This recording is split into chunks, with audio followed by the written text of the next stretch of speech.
mardi, donc 6 mars 2018, il est 15 h sur Télé Djibouti. Bienvenue à vous dans cette nouvelle édition. Voici les titres. Le président du Parlement panafricain en visite de travail à Djibouti. Et la solidarité de Mohamedou Issoufou pour les forces alliées françaises. Merci à vous de nous rejoindre sur Télé Djibouti. Le président du Parlement panafricain, Roger Nkodo Deng, a entrepris une visite de travail de 3 jours à Djibouti. Il est arrivé aujourd'hui dans la capitale et a été accueilli à l'aéroport international de Djibouti par le président de l'Assemblée nationale, Mohamed Ali Ahmed. Au cours de leur premier entretien, les deux hommes ont abordé donc plusieurs sujets dont la coopération entre le Parlement djiboutien et le Parlement panafricain. Au cours de son séjour, le président du Parlement panafricain, Roger Deng, aura également une série de rencontres et d'entretiens avec les autorités du pays.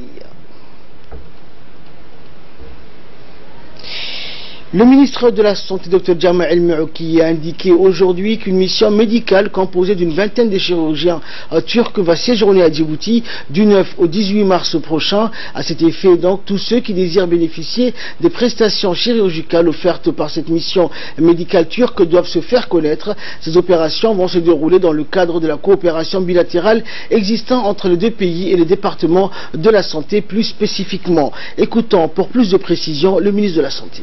La visite que le président de la République a effectuée au niveau du pays ami et frère, la Turquie, une démarche a été faite conjointement avec le ministère de la Santé du pays frère qui est la Turquie, pour que non seulement il nous appuie en matière de matériel, en matière de transfert de compétences, mais aussi de faire des caravanes médicales spécialisées à des médecins turcs les plus expérimentés dans la République de Djibouti. Ainsi, le département de santé de la Turquie a accepté entre le 9 et le 18 mars que 20 médecins spécialistes et des éminences puissent faire une caravane conjointement avec nos médecins spécialistes djiboutiens dans la République de Djibouti. Ces 20 médecins sont composés de différentes spécialités. Des spécialités dans lesquelles nous avons un besoin crucial à Djibouti, telles que la gynécologie, la pédiatrie, la chirurgie pédiatrique, l'ORL, la chirurgie ophtalmologique, la chirurgie viscérale, la cardiologie, la radiologie, l'urologie et aussi la chirurgie plastique pour tout ce qui est la reconstruction faciale, l'opération des becs de lièvre, ainsi de suite. Toutes ces spécialités, les médecins qui viendront sont non seulement des éminences, mais sont des chirurgiens, parmi les meilleurs chirurgiens au niveau de la Turquie. Ainsi, nous avons distribué ces spécialistes en regardant les plateaux techniques que nous avons et les hôpitaux qui peuvent mieux les recevoir. À Dar Hanan, l'hôpital, la maternité de Dar Hanan, avec nos gynécologues djiboutiens, accueillera les gynécologues turcs à Dar Hanan. Toute personne ayant un problème gynécologique ou nécessitant des opérations lourdes et profiter de cette caravane au niveau de Dar Hanan. Pour tout ce qui est l'ophtalmologie, la chirurgie viscérale, toute personne ayant besoin d'opérations lourdes d'ophtalmologie et chirurgie viscérale devra profiter et se diriger vers l'hôpital de Balbala. La cardiologie, l'ORL, l'orthopédie et la chirurgie plastique, toute personne ayant besoin devra se diriger vers l'hôpital Pelletier. Et enfin, tout ce qui est chirurgie pédiatrique et urologie, toute personne ayant ce besoin devrait se diriger vers l'hôpital régional d'Arta, dans lequel nous faisons conjointement avec la CNSS. Je fais un appel solennel à toute la population djiboutienne pour qu'ils puissent participer massivement à cette caravane et en profiter. On aura du 9 au 18 dans notre pays. Parce que ce sont des éminences, ce sont les médecins pour lesquels nos populations se déplaçaient dans les hôpitaux turcs pour se soigner. Aujourd'hui, ils sont ici, dans notre territoire. En suivant les instructions du président de la République, nous avons fait tout ce qui est possible pour faciliter aussi leur séjour à Djibouti. Le ministère de la Santé demande à la population de profiter de cette caravane médicale, chirurgicale, turco-djiboutienne et de venir massivement munis de leur carte d'assurance maladie ou de leur carte d'identité nationale. Et le ministre de la Santé s'est par ailleurs entretenu avec l'ambassadrice du Maroc accréditée à Djibouti. L'ambassadrice du Maroc accréditée à Djibouti est résidente à Addis Abeba, Madame Nehza Alaoui Mahamdi, se trouvait donc à la tête d'une forte délégation. Les entretiens ont porté sur le renforcement de la coopération bilatérale. Le secrétaire général par intérim du département de la Santé, Dr Salah Benoïta, le directeur de la promotion de la santé, Abdullahi Aïe Samod, et de la directrice de la planification et la coopération internationale, Noura Abdi, les conseillers des ministres et Samira Ali Igo ont entouré le ministre au cours des discussions. L'objectif de cette réunion technique s'inscrit dans le cadre donc du renforcement de la coopération sud-sud. À cette occasion, le ministre de la Santé, Dr Djama Elmi, a salué l'exemplarité de la coopération qu'entretiennent la République de Djibouti et le royaume chérifien, et pour sa part l'ambassadrice Alaoui a remercié le ministre djiboutien pour l'accueil chaleureux qui lui a été réservé. Elle a en outre souligné l'engagement de son pays dans le raffermissement de la coopération sud-sud à travers la consolidation des liens d'amitié existants entre les deux peuples frères. Le ministre de l'Éducation nationale et de la formation professionnelle, Moustapha Mohamed Mahamoud, et le directeur de l'Institut Oxford Training and Consultancy, Roblé Ali Mohamed, ont signé aujourd'hui une convention de partenariat pour une formation en anglais des affaires. La cérémonie de signature s'est déroulée au cabinet du MENFOP en présence des secrétaires généraux de la présidence et du MENFOP, respectivement Mohamed Abdullahi Waïs et Mohamed Abdallah Mahyoub. Cette convention de partenariat permettra à quelques 600 jeunes titulaires du baccalauréat de bénéficier d'une formation en anglais professionnelle pour une durée de 6 mois.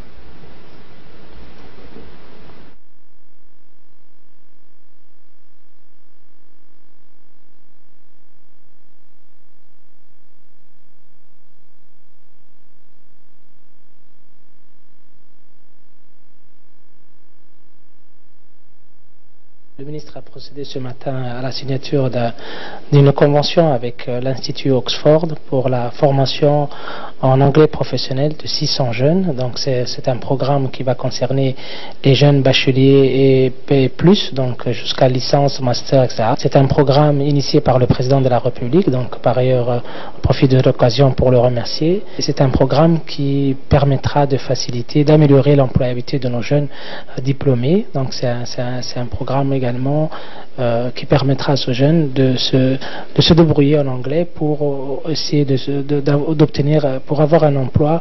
Ces derniers temps, on a constaté que le nombre d'entreprises étrangères à Djibouti a augmenté, donc le besoin en anglais se fait sentir pour ces jeunes qui ont des difficultés à s'exprimer. Donc ce programme permettra de pallier à ce problème et c'est un programme qui sera renouvelé. Donc ça c'est la première phase qui concerne uniquement 600 jeunes.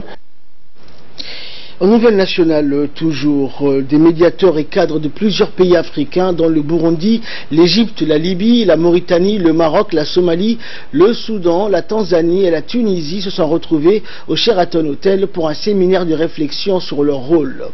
Ce séminaire, qui durera donc 3 jours, a été initié par le médiateur de la République, Dr Kassim Issa Osman. La rencontre portera donc sur le renforcement des prérogatives du médiateur pour mieux défendre les droits des concitoyens ainsi que des migrants économiques, des réfugiés et déplacés ou des femmes victimes d'abus sexuels ou de violences. Et ce séminaire est animé par plusieurs experts internationaux, a souligné donc le médiateur de la République. On l'écoute. C'est pour moi un honneur et un réel plaisir de vous accueillir à Djibouti pour participer à la formation portant sur le rôle de l'Ombudsman dans la promotion des droits de la personne et de la paix, organisée par le Centre de recherche d'Ombudsman africain. Et à cette occasion, je vous souhaite un excellent séjour parmi nous à Djibouti. Le thème de cette formation revêt une importance fondamentale pour la région de l'Afrique de l'Est et de l'Afrique du Nord, marquée par des flux migratoires et par des conflits. Je souhaite souligner l'intérêt que nous portons vis-à-vis du thème, car il y a plus de 2 mois, nous avions pris l'initiative d'organiser une conférence des médiateurs des pays de l'IGAD portant sur la problématique des migrations, de son origine et de ses conséquences. Je salue le choix de cette formation par les Croix qui intervient au moment opportun, vu les répercussions de ces flux migratoires avec la traite des migrants qui constitue une violation grave de l'endroit de l'homme et qui va à l'encontre de la Charte africaine des droits de l'homme et des peuples et des autres instruments internationaux relatifs aux droits de l'homme. Mesdames et messieurs, certaines institutions d'ombudsman, comme celle de Djibouti, se limitent au traditionnel rôle de facilitateur ou de conciliateur entre l'administration et les usagers du service, afin de veiller à la prévention d'éventuelles violations de droits consacrées par la Charte africaine des droits de l'homme et des peuples et par d'autres instruments internationaux relatifs aux droits de l'homme et dont les dispositions font partie intégrante de la Constitution, notamment à Djibouti. Il incombe à nos institutions d'élargir leur domaine de compétences et d'accompagner nos gouvernements respectifs dans la protection des droits inhérents à la personne humaine. Suite à la loi des finances 2018 transférant donc un certain nombre de recettes vers les collectivités locales, le ministre du budget, Bodi Ahmed Roblé, a pris des dispositions pour mettre en place des centres d'impôts régionaux.